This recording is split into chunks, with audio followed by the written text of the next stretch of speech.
Някакъв цикличен, мъчителен процес ще приключи най-накрая. Токсичен, мъчителен цикъл го усещам. Ето края на мечовете. Край. Край. Яснотата идва.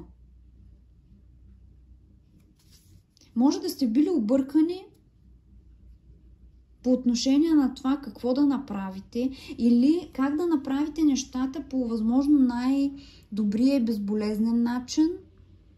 Не знам защо чувам безболезнен начин. Може би други хора са намесени. Тук по десятката на пентаклите може и семейството ви да Тоест и на него да му бъде оказано влияние, това решение, което ще трябва да се вземе за някой от вас. Или тези действия, които ще трябва да се предприемат.